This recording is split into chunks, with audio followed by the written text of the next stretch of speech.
చూస్తాను ఈ ఇంటి జాగా ఎంత ఉంది మొత్తం ఇంటి జాగా 3 సెంట్లు ఉంది 3 సెంట్లు బాగుంది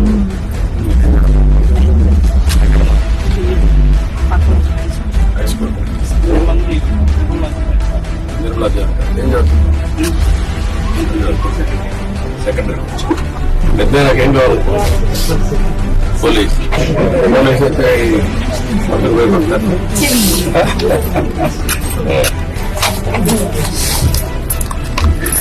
నువ్వేం కావాలనుకున్నావు లాయర్ కావాలనుకున్నావు మీ అమ్మ చెప్పిందే నీకే ఆలోచన బాగా చదువుకుంటావా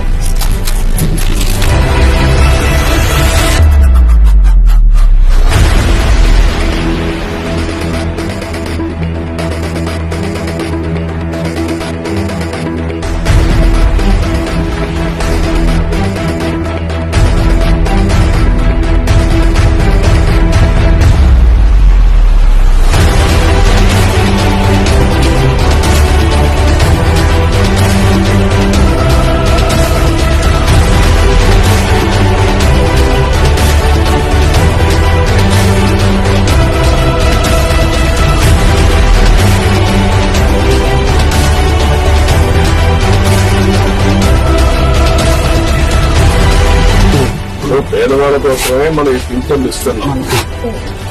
అదే మాదిరిగా మీకు ఇల్లు లేదు, ఇల్లు కట్టేయమంటాం. ఇప్పుడు ఇల్లు కూడా ఒకటి శాంక్షన్ చేస్తున్నారు, ఇక్కడ కట్టిస్తారు. ఇప్పుడు ఇది తీసుకుంటామా మీరు సిఆర్టీఏ మీరు కలిసి ఏరియాలో ఉండేవాళ్ళు ఇల్లు ఇలాంటి వాళ్ళకి మళ్ళీ కట్టుకోవాలి కూడా కట్టిస్తాం.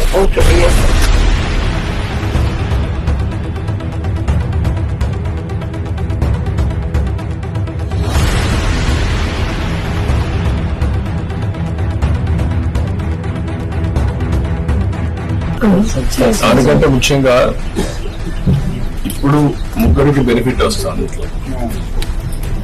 నీకు రాబోయే రోజుల్లో 4,000 వస్తుంది, ఆవిడకి 5,000 వస్తుంది, మీకు ఒక 4,000 వస్తుంది. 4, 4, 8 + 5 13,000 వస్తుంది. 13,000 వచ్చినప్పుడు మీరు కొద్దిగా సంపాదించుకుంటారు. వీళ్ళిద్దరిని చదివించుకొని వాళ్ళ చదువుకోవని ఏం చేయాలి అవన్నీ చేస్తా ఉంటారు గవర్నమెంట్.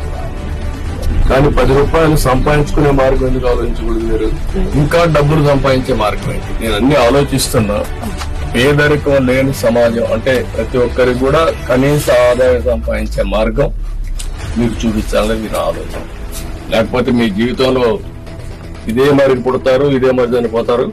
ఈ పిల్లలు కూడా ఇప్పుడు చదువుకుంటున్నారు కనీసం, లేకపోతే వాళ్ళు కూడా చదువుకోరు, చదువుకోకుండా కూలి పని పోతారు, అంత మీ మరి వాళ్ళు ఉండిపోతారు.